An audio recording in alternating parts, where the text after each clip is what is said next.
दोडका म्हणलं की सगळेच नाक मुरडतात. दोडका कोणालाच खायला आवडत नाही. पण आज आपण न खाणाऱ्याला सुद्धा वासानेच भूक लागेल असा दोडक्याचा एक वेगळा प्रकार बनवलेला आहे. तर आज आपण कढईमध्ये तेल, मोहरीची खमंग अशी फोडणी आणि त्यामध्ये भरपूर असा कांदा आणि दोडक्याचा खीस घालून चटपटीत अशी दोडक्याची चटणी बनवलेली आहे.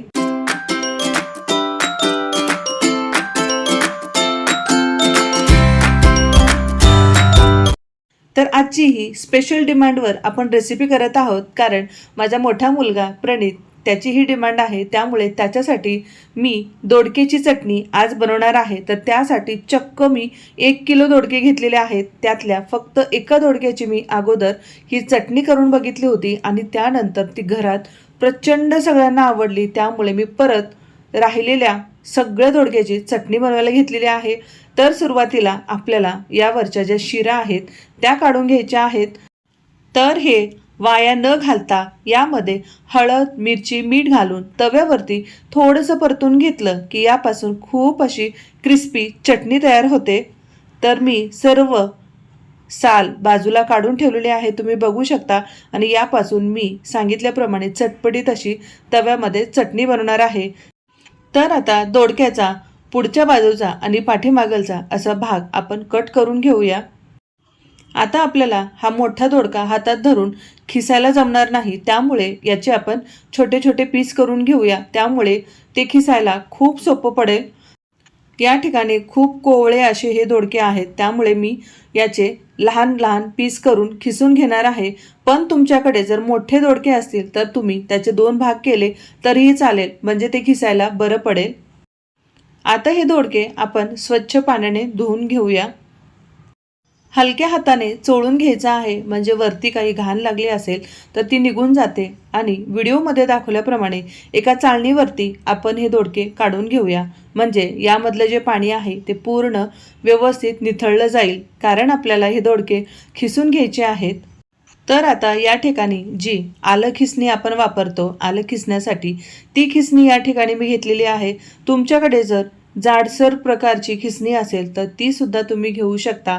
पण सुरुवातीला मी सांगितल्याप्रमाणे 1 किलो दोडक्यामधली मी एका दोडक्याची ही सुरुवातीला चटणी करून बघितली, तर त्यावेळेस मी ह्याच खिसणीने खिसून त्यापासून चटणी बनवली होती. आणि त्यामुळेच माझ्या मुलाला ती दोडक्याची चटणी आहे की कांद्याची चटणी आहे हेच कळलं नाही, आणि त्यामध्ये ती भाजी त्याला प्रचंड आवडली.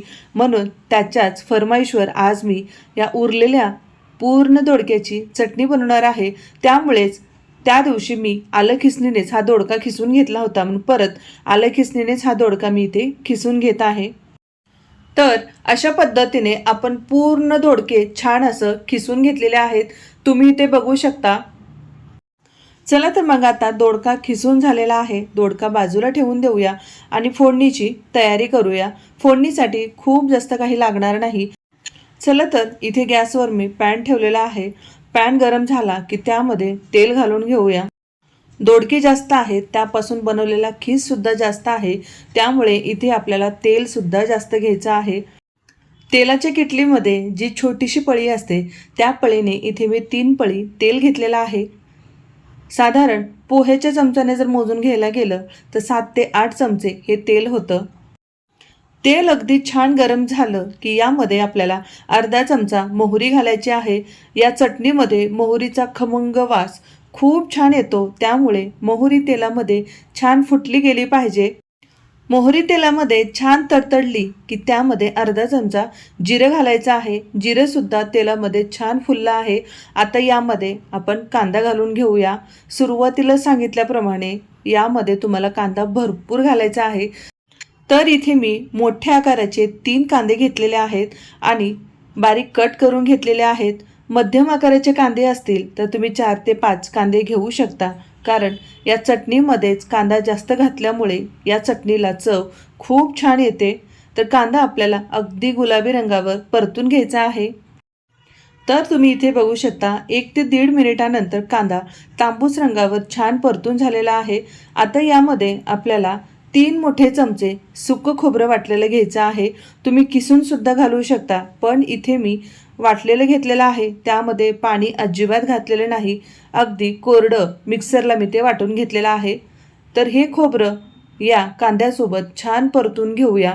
तर सुरुवातीला गॅस मी मीडियम होता, पण सुकं खोबरं घातल्यानंतर गॅस कमी केलेला आहे, कारण सुकं खोबरं बारीक वाटलेलं आहे आणि ते तेलामध्ये लवकर करपू शकतं, त्यामुळे मी गॅस मंद आचेवर केलेला आहे। या चटणीसाठी घेतलेल्या साहित्याचं योग्य प्रमाण मी डिस्क्रिप्शन बॉक्समध्ये दिलेलं आहे, तुम्ही तिथे जाऊन चेक करू शकता। तर सुकं खोबरंसुद्धा कांद्यासोबत छान तांबूस रंगावर परतून झालेलं आहे। आता आपल्या मसाला डब्यातील बेसिक मसाले आपल्याला यासाठी लागणार आहेत। तर सुरुवातीला 1 मोठा चमचा लाल तिखट घातलं, पाव चमचा हळद आणि त्याचबरोबर आपल्याला यामध्ये अर्धा चमचा धने जिरे पावडर घालायची आहे। तुमच्याकडे जर फक्त धने पावडर असेल तर ती सुद्धा चालेल। आता हे मसाले कांद्यासोबत छान परतून घेऊया। गॅस आणखी सुद्धा मी मंद आचेवरच ठेवलेला आहे, कारण यामधले मसाले आहेत, मिरची आहे, ती तेलामध्ये करपू नये, त्यामुळे गॅस आणखी मी मंद आचेवर ठेवलेला आहे। आता मसाले व्यवस्थित मिक्स झालेले आहेत, हलकेसे परतून सुद्धा झालेले आहेत। आता यामध्ये आपण जो दोडका खिसून ठेवलेला आहे तो दोडका घालायचा आहे। दोडका घातल्यानंतर यामध्ये पाण्याचं प्रमाण आहे, त्यामुळे गॅस आपल्याला आता मोठा करायचा आहे। हाय फ्लेमवरती आपल्याला हा दोडका या कांद्यामध्ये व्यवस्थित मिक्स करून हात बंद न करता परतून घ्यायचा आहे। त्यामधलं जे पाणी आहे ते पूर्ण सुकलं गेलं पाहिजे, कारण आज आपण दोडक्याची भाजी नाही तर दोडक्याची चटणी बनवतोय। मुलं जेव्हा न आवडणाऱ्या भाज्या आवडीने खायला लागतात ना, तेव्हा आईला खूप मोठं समाधान मिळतं। आणि माझ्यासाठी हा खूप मोठासा टास्क होता, कारण प्रणितला कुठल्याही भाज्या आवडत नाहीत, त्याला जास्तीत जास्त कडधान्य आवडतात आणि पनीर खायला आवडतं, पण आपण रोजच टिफिनसाठी कडधान्य देऊ शकत नाही। तर आज मी प्रणितची न आवडती भाजी त्याच्यासाठी खूप आवडीची बनवलेली आहे। तर आता या दोडक्यामध्ये आपण मीठ घालून व्यवस्थित हे हाय फ्लेमवरतीच परतून घेतलेलं आहे। सुरुवातीचे 2 ते 3 मिनिटं हाय फ्लेमवरती हे छान परतून झाल्यानंतर आपल्याला गॅस कमी करायचा आहे आणि 2 मिनिटं मंद आचेवर शिजू द्यायचा आहे। हा दोडक्याचा खीस असल्यामुळे ते शिजायला जास्त वेळ लागत नाही। तुम्ही व्हिडिओमध्ये बघू शकता, बाजूने हलकंसं तेल सुटायला सुरुवात झालेली आहे। आता आपण गॅस बंद करून घेऊया। तर आपली भाजी तयार आहे, तर पटकन आपण सर्व करून घेऊया। खूप चटपटीत अशी ही चटणी तयार होते। आणि शेवटी महत्त्वाची टिप्स म्हणजे यामध्ये तुम्ही हलकंसं म्हणजे पाव चमचा आमचूर पावडरसुद्धा घालू शकता, त्यामुळे अगदी हलका चटपटीतपणा या चटणीला येतो। सगळ्यात शेवटी चटणीच्या वरती हलक्या रंगावर भाजून घेतलेलं सुकं खोबरं तुम्ही भुरभरू शकता, त्यामुळे सुद्धा ही चटणी आणखी चवीला छान लागते। तर कशी वाटली ही खिसलेल्या दोडक्यापासून झटपट आणि चवदार चटणी? एकदा बनवाल तर खाणारे सुद्धा बोटं चाटत राहतील। तर अशाच गावरान आणि पारंपरिक पद्धतीने झटपट तयार होणाऱ्या रेसिपी पाहण्यासाठी आत्ताच प्रियंकाच मराठी किचन आपल्या या यूट्यूब चॅनलला सबस्क्राईब केलं नसेल तर पटकन सबस्क्राईब करा, त्यामुळे आपल्या चॅनलवर येणारे नवनवीन व्हिडिओ आणि त्याचं नोटिफिकेशन सर्वप्रथम तुम्हाला पाहता येईल। परत भेटूया अशाच एका नवीन रेसिपीसोबत। धन्यवाद।